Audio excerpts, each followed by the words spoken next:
कैसे आप सभी, आशा करता आप सभी बहुत अच्छे होंगे। साथियों, आज एक बहुत ही इंपॉर्टेंट टॉपिक हम लोग डिस्कस करने जा रहे हैं। उसमें सबसे पहले hire purchase agreement, then after hire purchase act and hypothecation. यानी कि जैसे आपने सुना होगा अक्सर कि हम कभी गाड़ी लोन पर लेते हैं, तो लोन पर लेते हैं तो हमसे कई सारे डॉक्यूमेंट्स होते हैं, उस पर साइन करवाया जाता है। उसमें सबसे इंपॉर्टेंट जो डॉक्यूमेंट होता है वह होता है आपको हायर परचेज एग्रीमेंट, यानी कि किराए खरीद इकरारनामा। हायर परचेज एग्रीमेंट का मतलब ये हो गया कि अगर आपने कोई व्हीकल खरीदी है और उस व्हीकल को आप लोन, किसी फाइनेंस कंपनी के थ्रू आपको लोन मिलता है या किसी बैंक के थ्रू आपको लोन मिलता है, तो वह लोन ऐसे नहीं बल्कि एक डॉक्यूमेंटेशन होता है, एक एग्रीमेंट होता है आपके और कोई भी फिनेंशियल इंस्टीट्यूशन या कोई भी एनबीएफसी या कोई बैंक के बीच में। ठीक है, तो उसे कहा जाता है एग्रीमेंट, और लीगल टर्म में उसको कहा जाता है हायर परचेज एग्रीमेंट। एक हायर परचेज एक्ट 1972 है, यह किताब है, और इसी के थ्रू वह गवर्न होता है। इसमें सारे कंटेंट दिए हुए होते हैं कि क्या टाइम पीरियड होगा, लोन में क्या कंडीशन होगा। तो इसके तहत क्या होता है कि एक सिक्योरिटाइजेशन होता है। सिक्योरिटाइजेशन मतलब कि अगर आपको कोई भी फिनेंशियल इंस्टीट्यूशन, कोई भी बैंक आपको लोन दे रही है तो उसके अगेंस्ट वो सिक्योरिटी करती है। ठीक है, तो यहाँ सिक्योरिटी क्या होता है, हाइपोथिकेशन के थ्रू होता है। यानी हाइपोथिकेशन का मतलब हो गया कि कोई भी बैंक है उसका मालिकाना हक उसी का होगा उस गाड़ी पर। ठीक है, आप पर कोई भी आदमी अगर उस गाड़ी का जो लोन लेता है उस पर तभी ट्रांसफ़र होगा वो गाड़ी उसके नाम पर, जब उस पर पूरा फुल एंड फाइनल लोन जो होगा वो पूरा पेमेंट हो जाएगा, full and final loan settlement हो जाएगा। इसीलिए एक लीन, एक चार्ज जो है क्रिएट किया जाता है। किस पर किया जाता है, ओवर दी व्हीकल, हाइपोथिकेटेड व्हीकल। आप देखते होंगे किसी भी गाड़ी के पीछे, खासकर कॉमर्शियल व्हीकल के पीछे लिखा रहता है वित्त प्रदत्त द्वारा, कोई किसी भी बैंक का XYZ बैंक का नाम लिखा होता है।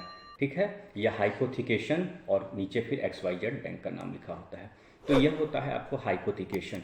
अब हाइपोथिकेशन में क्या है कि निश्चित तौर पे है कि अगर आपके और किसी भी XYZ बैंक के बीच में कोई एग्रीमेंट है तो उसे आप ब्रीच नहीं कर सकते हैं। अब ब्रीच में की बात आती है, जैसे मान लीजिए कि आपने गाड़ी ले ली है तो उस गाड़ी को आप इस्तेमाल कर सकते हैं और उसका लोन भी, किस्त भी आपको जमा करना है, लेकिन उसे आप बेच नहीं सकते हैं। बेचने पे क्या होगा, क्योंकि अभी आपका जिस पर मालिकाना हक है ही नहीं अभी तक, तो उसको आप कैसे ट्रांसफ़र कर सकते हैं। ऐसे समझिए जैसे कोई ज़मीन है, उस पर आपका टाइटल है ही नहीं, मालिकाना हक है ही नहीं, तो उसको आप किसी और कैसे ट्रांसफ़र कर सकते हैं। वो ट्रांसफ़र क्या हो जाएगा, इलीगल हो जाएगा, वाइड हो जाएगा। ठीक है, उसी तरीके से गाड़ी को भी आप किसी को बेच नहीं सकते हैं। ठीक है, बहुत लोग गलती करते हैं, एक मिसकंसेप्शन होता है कि ठीक है हम 1,000 रुपये के स्टाम्प पेपर पर एक एग्रीमेंट बना लेते हैं और उसको ट्रांसफ़र कर दें, लेकिन नहीं, जो गलत है गलत है। ठीक है, आपने इंस्ट्रूमेंट के थ्रू आपने ट्रांसफ़र एग्रीमेंट किया, किसी को ट्रांसफ़र कर दिया, लेकिन वह उसका जो इंग्रेडिएंट है, इंडियन कॉन्ट्रैक्ट एक्ट है, उसका इंग्रेडिएंट फिर यहाँ पर इन्फोर्स हो जाता है।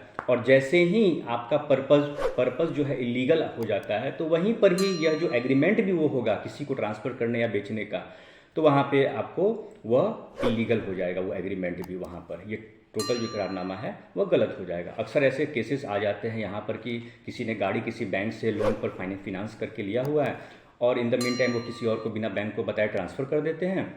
उस गाड़ी का एक्सीडेंट हो जाता है या चोरी हो जाती है या किसी मामले में वो गाड़ी की संलिप्तता होती है, तो वैसे आधार पर जो फर्स्ट ओनर होगा उसके ऊपर लायबिलिटी क्रिएट होगी।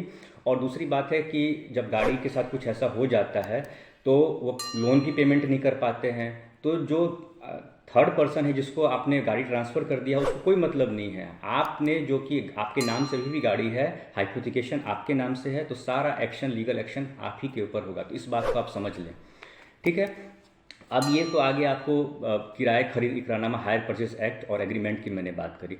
दूसरी बात है कि वैसी स्थिति में अगर आप गाड़ी का पेमेंट नहीं कर पाते हैं, टाइम से किस्त नहीं जमा कर पाते हैं, तो एक इसी हायर परचेज एग्रीमेंट जो होता है इसमें एक आपको आर्बिट्रेशन क्लॉज होता है। जो आर्बिट्रेशन क्लॉज होता है उसके तहत दिया होता है कि अगर आप गाड़ी को नहीं, अगर आप उसका किस्त दे पाते हैं जो भी टर्म्स एंड कंडीशन है उसके अनुकूल, तो वैसी स्थिति में फिर आपको डिफ़ॉल्टर घोषित किया जाता है और एक आर्बिट्रेशन प्रोसीडिंग आपके खिलाफ शुरू होती है। देन आफ्टर उसमें आपको अपनी बात कहनी पड़ती है, नहीं तो गाड़ी जो है आपको सरेंडर करना पड़ता है। उसके लिए भी आपको फिनेंशियल इंस्टीट्यूशन की तरफ से आपको नोटिस दिया जाता है कि व्हीकल इंस्पेक्शन और सेंडर का आपको एक नोटिस दिया जाता है, इंटीमेशन दिया जाता है। ठीक है, फिर उसके बाद तमाम जो फर्दर कानूनी प्रक्रिया होती है वो की जाती है। अगर आप ठीक है, आप तैयार हैं वैसी स्थिति में कि वन टाइम सेटलमेंट करके या फिर समय पे अपना आप लोन रिपेमेंट करते हैं, तब तो कोई इशू ही नहीं होता है। तो यहाँ पर मैंने आपको बहुत ही शॉर्ट तरीके से आपको समझाने का कोशिश किया, आपको higher purchase act, higher purchase agreement और आपको हाइपोथिकेशन। हाइपोथिकेशन से अभी भी स्पष्ट कर लीजिए कि हाइपोथिकेशन की गाड़ी ना आपको खरीदनी है, ठीक है, और ना ही इसको आप बेच सकते हैं, ठीक है। तो साथियों, कैसा लगा आज का वीडियो आपको, आप मुझे बताएं। नमस्कार।